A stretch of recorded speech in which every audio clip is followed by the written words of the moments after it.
Vamos a meditar en la palabra del Señor y os invito a abrir vuestras Biblias, la palabra del Señor, por el Evangelio según Mateo capítulo 22, versículos 15 al 22.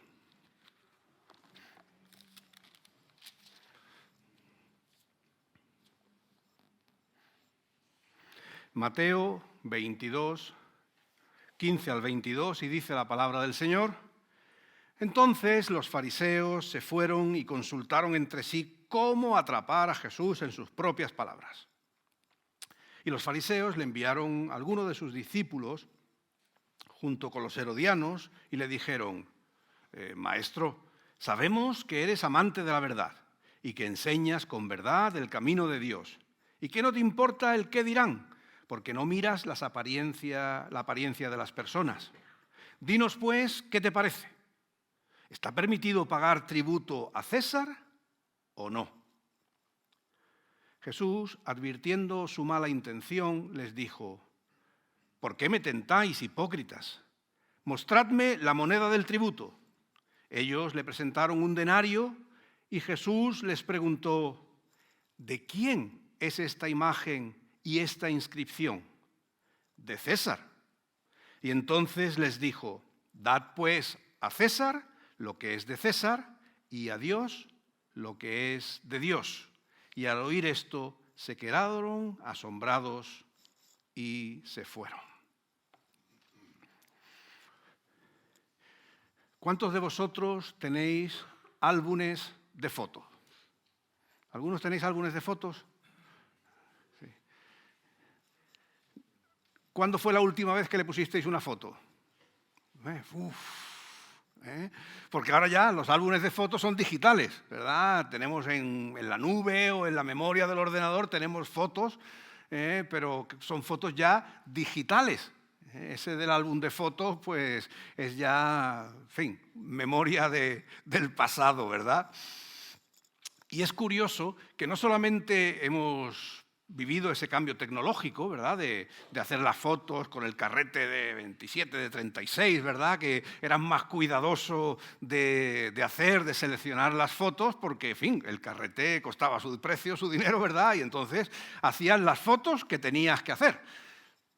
Ahora con estas fotos digitales, bueno, yo recuerdo cuando fui a Israel, creo que me salió una media de más de 1000 fotos al día que hice yo. O sea, podéis imaginar, aquello era, vamos, una locura, ¿no? No hubo piedra de Israel que yo no fotografiara, ¿no? Una transición tecnológica, pero curiosamente hay algo también muy relevante en ese cambio, y es el hecho de que cuando hacíamos nuestras fotos con la cámara, con el carrete y demás, hacíamos las fotos de familia, las fotos de lo que teníamos enfrente. Sin embargo, según ha ido evolucionando la tecnología, empezamos a hacer fotos con el móvil, pero ahora es curiosísimo que un número grandioso de fotos que se toman con los móviles son ¿de quién? De paisajes, qué románticos, de sí mismos.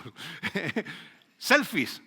Cuando apareció el selfie, bueno, a veces es interesante darse un paseo por estas páginas, ¿no? de ya sea Instagram, TikTok o Facebook, ¿no? Y entonces vemos que hay algunos que, bueno, es una retahíla de 300 fotos de sí mismo, ¿no? De distintos ángulos, formas y maneras. O sea, es terrible. Y ya no solamente es el hecho de que hemos pasado a, con el teléfono, sacarnos la foto, ¿verdad? Y ponerla para vernos, pero después está el editarlas. Porque claro, no se suben las fotos de cualquier manera. Yo se lo digo por experiencia, no personal, pero lo digo por experiencia. No, espera que veamos la foto. Es el comentario primero que se hace, ¿verdad? A ver cómo he salido. Y ya los más extremos, pues me dicen que si los filtros, que bueno, una locura, ¿verdad? Pero es interesante esa evolución de sacar fotos que teníamos en los álbumes, ¿verdad? Que casi siempre son de familia. Pocas veces aprovechábamos para poner el trípode y sacarnos una foto de nosotros, ¿verdad? Eran siempre fotos de terceros. Y ahora el proceso ha cambiado tanto que hay mucho de la imagen de uno mismo. Y como digo, además, pues ajustándola, retocándola para que sea, en fin, la mejor foto posible. Vosotros quizás, como sois todos guapos, no entendéis de eso, pero hay gente que pasa tiempo en eso, en retocar las fotos para parecer mejor. Y es que la imagen es algo muy importante en el día de hoy. La imagen que otros puedan percibir de nosotros, que nosotros pensamos que otros pueden tener de nosotros mismos, es algo que sin duda resulta fundamental en el tiempo en el que vivimos, ¿no? La preocupación de cómo nos vemos, pero pensando sobre todo en cómo nos ven los demás. Eso es sin duda una cuestión en el tiempo presente muy importante, ¿verdad? La imagen personal que proyectamos, que ven los otros. Y eso, pues, además, con la evolución de la economía, ¿verdad? Por lo menos en nuestros contextos, pues ha dejado de ser una cuestión social. Hoy todo el mundo pues, se preocupa, desde las clases más sencillas a las clases más altas. Eso es una clases medias, todos tenemos esa preocupación y eso también se nota ya no solamente en la cuestión de los selfies, ¿verdad?, sino en la cuestión de la ropa. ¿Cuánta ropa tiene la gente ahora? O tenemos, vamos a meternos todos. ¿Cuánta ropa tenemos, verdad? Porque es esa idea otra vez de la imagen, ¿verdad? Estar constantemente dando una imagen que sea aceptable, proyectable hacia los demás. Y por esto de la ropa, fijaros, como los costes han bajado tanto, ¿verdad?, porque hoy producir la ropa es tan barato, por lo menos hasta que te vas a ciertas marcas, ¿verdad? Pero en general la ropa, las prendas han bajado mucho de precio y entonces las casas se acumulan ropa. Esta semana, no sé si es en televisión o radio, van a echar un programa hablando de la ropa que se acumula en estos contenedores donde echamos la ropa que ya no nos ponemos. Bueno, pues parece ser que eso es una locura. Dicen que el 80% de esa ropa va a Guinea. Que la ropa está convirtiéndose en los nuevos plásticos, es decir, lo está contaminando todo. Hay tanta ropa, es tan fácil producir ropa, nosotros la cambiamos con tanta asiduidad que lo está contaminando todo y se está convirtiendo ahora en un problema porque hay lugares, especialmente en los países en desarrollo, donde enviamos esa ropa que se acumula, pero son auténticas montañas de ropa sin usar, en fin, un desastre. Pero a lo que voy, insisto, todo esto tiene que ver con el tema de la imagen.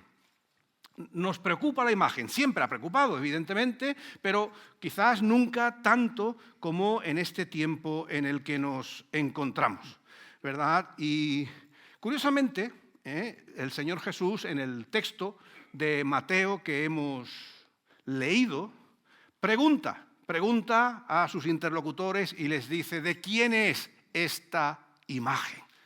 Ya había imágenes allí hace 2000 años. El texto de Mateo que hemos leído nos está contando un incidente más de aquellos que están teniendo lugar en conflicto de Jesús con la gente de su tiempo, especialmente con los líderes religiosos. Es llamativo encontrar en este pasaje que aparecen los fariseos y aparecen también los herodianos, dos colectivos, dos grupos del tiempo de Jesús que se llevaban fatal.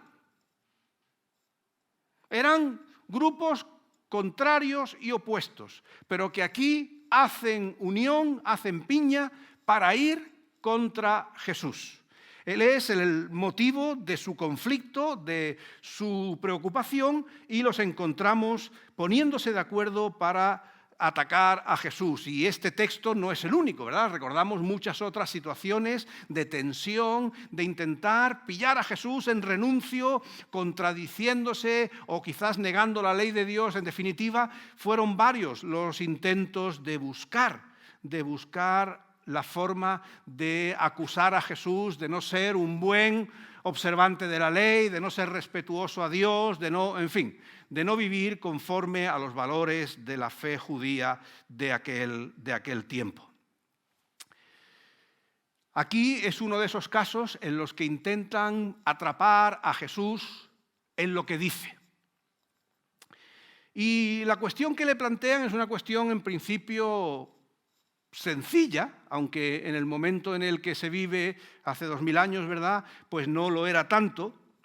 La cuestión es que le preguntan a Jesús si es correcto o no pagar impuestos. Esa es básicamente la pregunta que a Jesús le hacen. ¿Está permitido pagar tributo a César o no? Es decir, ¿hay que pagar los impuestos al imperio? Bueno, es evidente que Jesús se da cuenta de que no es una pregunta inocente, ¿verdad? Nadie va a él, los fariseos se unen con los herodianos, eligen a los discípulos para que vayan a encontrarse con él, para preguntarle si hay que pagar impuestos o no. Es evidente que ahí hay trampa, ¿verdad? Que ahí haya una intención malintencionada para pillar a Jesús. Y vemos que Jesús no entra en discusiones, en diatribas con ellos.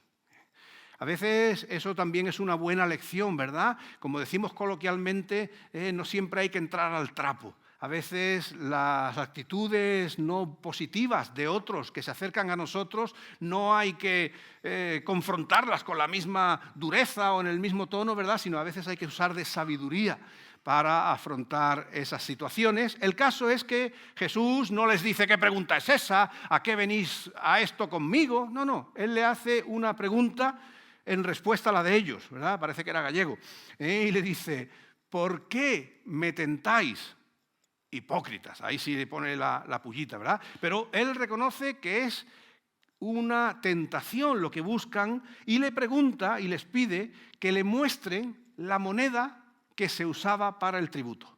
Porque en aquel tiempo había monedas diversas para distintas funciones y había una moneda especial, el denario de Tiberio, en el tiempo de Jesús, para pagar los impuestos a Roma. Y aunque el texto no lo dice, pero resulta muy interesante, Jesús no tiene la moneda. Le pide a los que le preguntan que se la enseñen y resulta que ellos sí la tienen. Y esto puede parecer una cosa sin mayor repercusión, pero no deja de ser interesante, porque quieren pillar a Jesús quizás como colaboracionista del imperio porque le paga impuestos, pero resulta que son ellos los que tienen la moneda de curso para pagar los impuestos a Roma. Algunos han querido darle vueltas al texto y dicen no, que los fariseos no la llevaban encima, sino que se la pidieron a alguien. Bueno, eso es aderezar el texto con cosas que no están justificadas, ¿verdad? Lo cierto es que Jesús le dice a ellos, vosotros que me preguntáis, ¿me podéis enseñar una moneda? Y ellos la muestran a Jesús, ¿verdad? Y les hace, bueno, esa moneda, si queremos quizás comentar algo acerca de la misma, tenía, como todas las monedas, ¿verdad?, dos caras, y en una de ellas estaba representada la efigie, la cabeza del emperador, y detrás estaba la efigie, la imagen de su madre Livia como diosa de la paz. Por un lado el emperador, por el otro lado su madre, y la inscripción que se leía en la moneda era Tiberio César, divino hijo de Augusto. Divino hijo de Augusto, y en el reverso ponía pontífice máximo. Esto es lo que decía la moneda. Y entonces, cuando Jesús hace la pregunta, ¿tenéis la moneda? ¿Qué es lo que pone? Pues estos discípulos de los fariseos confirman que todo esto que hemos comentado estaba ahí, ¿verdad? Entonces, ellos están reconociendo que en esa moneda pues hay un reconocimiento de atribuciones políticas, porque aparece el emperador, y otras de carácter religioso, porque está la madre, como digo, del emperador, aparece en efigie de una diosa de la paz. Jesús parece que en ese tono de no entrar en más conflicto del necesario, da una respuesta sencilla. Le dice, dad al César lo que es del César, y donde está realmente la clave, lo fundamental de la respuesta de Jesús, está en la segunda parte, cuando le dice, y dad a Dios lo que es de Dios. Es decir, si vosotros tenéis esa moneda de pago fiscal, pagad los impuestos. O sea, Jesús escurre rápido ese problema, pagad los impuestos y no me vengáis con preguntas trampa, pero la verdadera respuesta, y ahí es donde está la habilidad de Jesús para conducir una situación de a donde a él le quieren llevar, que podría parecer un callejón sin salida, ¿verdad? Quizás de acusarle de colaboracionista con Roma o de ser un mal judío, no sé qué pretensión tenían. Vemos cómo Jesús escapa de esa situación con gran habilidad y lleva toda la discusión a su propio terreno, al terreno que a él le interesa, y les afirma que lo relevante, lo importante, es darle a Dios lo que es de Dios, que no se lo habían preguntado. Esa no era la pregunta. La pregunta es, ¿debemos pagar los impuestos? Y Jesús termina diciendo, darle a Dios lo que es de Dios. ¿Qué está diciendo Jesús?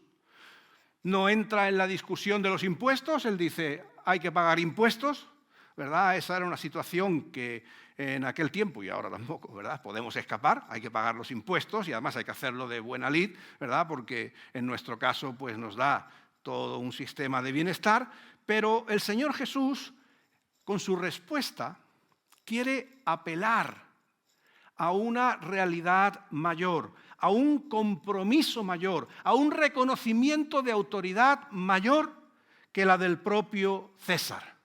¿Por qué? Porque tanto Jesús como aquellos que han venido a preguntarle conocían perfectamente la palabra de Dios, el Antiguo Testamento, ¿verdad? Cuando dice que Dios es el que pone y quita reyes. Cuando dice la palabra de Dios que del Señor son la tierra y su plenitud, el mundo y todo lo que en él habita. Es decir, todo es de Dios, todo le pertenece a Dios. Por tanto, en la respuesta de Jesús lo que le está diciendo es paga tus impuestos, pero lo que realmente es relevante, lo que realmente importa es nuestra lealtad a Dios, porque Dios es más grande que el emperador, porque Dios es Señor de todo lo creado, de todo lo que existe. La exigencia de Dios sobre nuestras vidas no es una moneda, no es un impuesto, sino que es una vida entregada por completo a Él. Y eso es donde Jesús quiere poner el énfasis y la relevancia. El Señor es dueño y reclama, insisto, no una moneda, sino todo lo que somos, todo lo que poseemos, lo que es nuestra vida, pertenece al Señor. Hay quienes han interpretado este texto, me parece que de forma incorrecta, haciendo una especie de división, ¿no? Diciendo que, bueno, que hay una parte de nosotros que se debe a lo civil y hay otra parte de nosotros que se debe a lo religioso. Eso, en fin, no nos vamos a remontar ahora a la época de la teología, con la Reforma incluso, ¿verdad? La teología de los dos reinos, que ha llevado a muchas tradiciones cristianas a hacer un cristianismo, vamos a decir, esto es quizás una caricatura, no quiero ser injusto, pero para que nos entendamos, un cristianismo de lunes a sábado. ¿Por qué? Porque nos debemos a la autoridad civil y el domingo nos debemos a la autoridad divina. Insisto, es una simplificación muy injusta, pero para que lo entendamos, ¿verdad? El decir que, por un lado, nos debemos al reino en la tierra, a las autoridades que hay en la tierra, y por otro lado también nos debemos a Dios como si fueran compartimentos separados, estancos, ¿verdad? Una parte de nosotros dedicada a esa realidad y otra parte dedicada a Dios. Pero sabemos, ¿verdad?, que el Señor Jesús no está haciendo eso. El Señor no está diciendo que nosotros debamos vivir con lealtades divididas, sino que por encima de esas responsabilidades ciudadanas que podemos tener, por encima de todo eso, ¿verdad?, nuestra lealtad última, final y completa es con el Señor. Que el impuesto habrá que pagarlo y habrá que darle la moneda al César que le corresponda, pero nuestras vidas son del Señor. Que no hay nada en esta vida, aunque venga de lo más alto, ¿verdad?, de los gobernantes, que pueda comprometer, que deba comprometer nuestra creencia y nuestros valores. No estamos hablando de César y Dios como dos lealtades que hay que atender al mismo nivel. Jesús está reclamando que cuando Dios pide nuestras vidas, las pide al completo. Las pide sin dejar nada fuera. Por eso encontramos en la tradición, ¿verdad?, en la historia del cristianismo, cuántas veces los cristianos han sido muertos por las autoridades. ¿Por qué? Porque no había una parte del César y otra parte de Dios. Esos creyentes que murieron en manos de las autoridades lo hicieron porque Dios era el todo. Y a veces las autoridades podían pedir cosas que eran contrarias a los valores de Dios. Nuestra lealtad con el Señor es última y final. Él es dueño y Señor de todo lo que somos, de todo lo que hacemos. Y eso es la lección que Jesús le quiere transmitir a estos discípulos de los fariseos y de los herodianos. Recordarles que el Señor, nuestro Dios, es el único Señor de nuestras vidas. Como cristianos, es verdad que no nos podemos aislar del mundo en el que vivimos. El Señor nos ha enviado al mundo, ¿verdad?, para ser sal y luz. Pero eso no debe nunca confundirse con comprometer nuestros valores, nuestra fe en Jesucristo como Señor y Dios de nuestras vidas. En definitiva, cuando el Señor está diciendo y pregunta el Señor Jesús, ¿de quién es esta imagen?, ¿verdad? El Señor está recordando el concepto de imagen que cada uno de nosotros somos de Dios. Nosotros fuimos creados a imagen y semejanza de Dios, no de ningún poder humano, no de ninguna autoridad ni de ninguna conciencia fuera de Dios. Fuimos creados a la imagen de Dios, creador de los cielos y de la tierra. El apóstol Pablo dice que fuimos hechos conforme a la imagen de Cristo. Lo dice en Romanos 8:28, ¿verdad? Fuimos creados a esa imagen única de Jesucristo. Somos, dice incluso, hechura de Dios en Cristo. Creados en Jesús, Cristo Jesús, para buenas obras, como dice Efesios 2:10. Y creo que eso es un elemento muy importante en nosotros. Decíamos al principio cómo ha cambiado la fotografía, ¿verdad?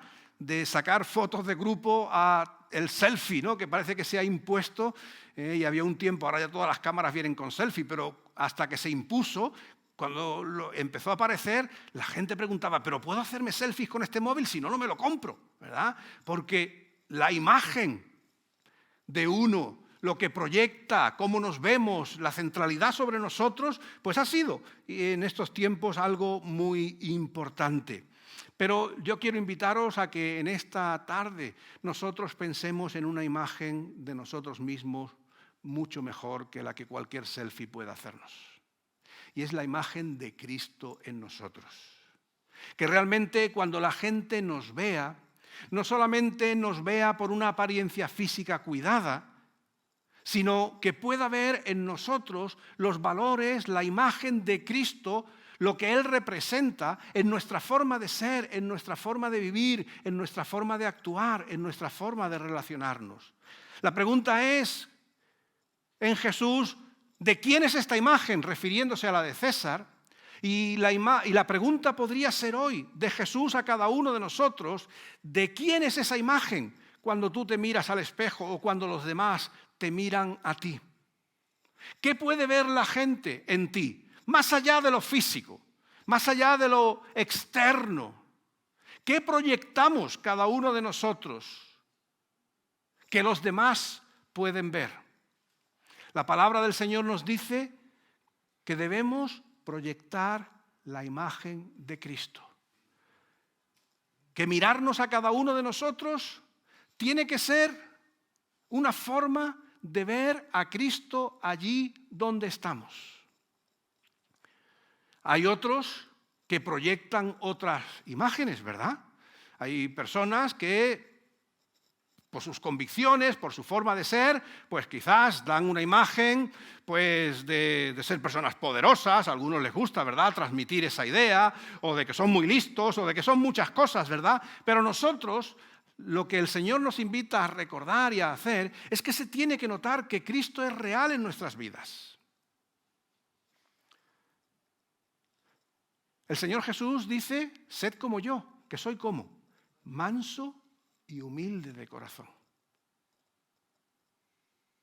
Por tanto, cuando actuamos con arrogancia, no estamos dando la imagen de Cristo, estamos dando otra imagen. Cuando el Señor en las Escrituras aparece mirando a Jerusalén, dice que fue movido a misericordia. Jerusalén, Jerusalén, ¿cuántas veces he querido juntaros como la gallina junta sus polluelos, verdad? La misericordia es una imagen que claramente define a Jesús y tiene que ser una imagen que vean en nosotros. Hoy hemos visto demasiadas películas de Rambo y de esas cosas, ¿verdad? Y parece ser que tenemos que ser personas duras y tal. Y a veces ser misericordioso parece que es de personas blandas, de personas débiles. No creo que ninguno de nosotros piense que Jesús era débil y blando, ¿verdad que no? Era un hombre como tenía que ser, pero era misericordioso. Era un hombre que actuaba con compasión. Cuando vio a las multitudes que tenía hambre, ¿qué dijo? Tengo compasión de ellas, porque parecen como ovejas que no tienen pastor. Y les dio de comer el pan físico y les dio de comer el pan espiritual. Ser compasivos también es imagen de Cristo en nosotros que tenemos que proyectar donde quiera que estemos. Ser justos como el Señor lo fue. La justicia de Dios se hizo presente, se encarnó en Jesucristo, en cómo Él actuaba, en cómo Él trataba a las gentes. Incluso su carácter sacrificial de dar su vida por cada uno de nosotros para que tengamos vida eterna. También esa es una característica que debemos tener. No siempre se puede ganar y no siempre se debe ganar. A veces ganamos cuando perdemos, cuando cedemos, cuando cuidamos de que el otro esté mejor, a veces a costa de nosotros mismos. Hay que saber ser como Cristo. Esa es la imagen que verdaderamente a nosotros nos tiene que importar. Jesús preguntaba, ¿quién dice la gente que soy yo? ¿Qué imagen tienen de mí? Unos decían, un profeta, Moisés, Y Pedro dice, tú eres el Cristo. Y Jesús alaba la buena respuesta de Pedro porque reconoció en Jesús al Hijo de Dios. Nosotros tenemos que también poder ser cuestionados. ¿Qué imagen se ve de mí? ¿Qué imagen se ve de ti? Y quiera el Señor que esa imagen sea una imagen donde Cristo se hace visible, donde Cristo se hace presente. Porque eso es, en definitiva, lo que dura para la eternidad. Hay otras imágenes que podemos dar. Hay otras impresiones que podemos crear, algunas buenas, no lo demonicemos todo, ¿verdad?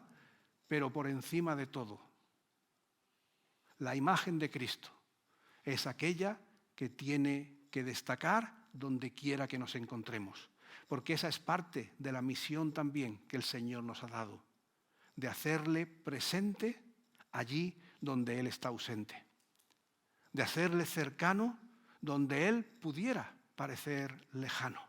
En definitiva, nosotros somos, como mencionábamos en un versículo la semana pasada, ¿verdad?, embajadores de Cristo, representantes de Cristo, la imagen de Cristo en el mundo en el que estamos. Y esa es la esperanza para nuestra sociedad. Un Cristo que es visible, un Cristo que es real y reconocible en la vida de todos. Y oramos al Señor para que cada día esa imagen se vaya formando más y más en cada uno de nosotros, para la gloria y la honra de nuestro Señor. Que Él nos bendiga.